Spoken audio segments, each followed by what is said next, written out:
ఊరుకు పెట్టేలా. Tejas Kancharla and Khushbu lead roles లో చేసిన ఈ మూవీ ఇప్పుడే చూసి వచ్చా.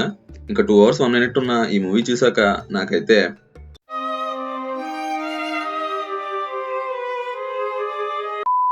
బేసిక్ ప్లాట్ ఏంటంటే, చదువులని పటేల్ అయిన హీరోకి చిన్నప్పటి నుంచి బాగా చదువుకున్న ఒక అమ్మాయిని పెళ్లి చేసుకోవాలని కోరుకుంటుంది.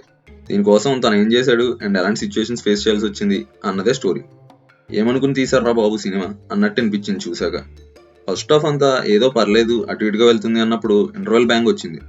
అబ్బా సూపర్ రా, ఇంక సెకండ్ హాఫ్ అదిరిపోద్దేమో అని చాలా ఎక్సైట్మెంట్ తో కూర్చున్నా. ఇంకా కుర్చీని మడత పెట్టాలనిపించింది చూసాక. ఆ ఫ్లాష్ బ్యాక్ ఏంటి, ఆ స్క్రీన్ ప్లే ఏంటి, ఒక షార్ట్ ఫిల్మ్ తీసినా సరిపోయేది కదా ఈ స్టోరీతో. ఫస్ట్ హాఫ్ అయినా చూడొచ్చేమో కానీ ఆ సెకండ్ హాఫ్ అయితే రాడ్ రంబోలా. ఆ సీన్లు ఏంటి, ఆ స్క్రీన్ ప్లే ఏంటి, బాబోయ్ ఎప్పుడెప్పుడు వెళ్ళిపోదాం అనిపించింది. కానీ రివ్యూ అవ్వాలని లాక్ అయిపోయాను. టెక్నికాలిటీస్ మాట్లాడుకుంటే ప్రొడక్షన్ క్వాలిటీ అయితే బాగానే ఉంది, బీజిఎం కూడా ఓకే అండ్ సాంగ్స్ కూడా ఓకే. కానీ క్లైమాక్స్ లో హీరో హీరోయిన్ రూమ్ లో ఉన్నప్పుడు వచ్చే బీజిఎం ఏమనుకుని కొట్టాడో అర్థం కాలేదు. సీన్ ఒకటి జరుగుతుంటే బీజిఎం ఇంకో మూడ్ లో ప్లే అవుద్ది, ఏదో ఎమోషనల్ సీన్ కి డీజే కొట్టినట్టు. పర్ఫార్మెన్సెస్ అయితే అందరివి ఓకే ఓకే. హుషారు మూవీలో హీరో కదా కొంచెం బాగుంటుందేమో అనుకున్నా, కానీ స్టోరీలో దప్పడిపోయింది. డాన్స్ కూడా సరిగ్గా సెట్ అవ్వాలా హీరోకి.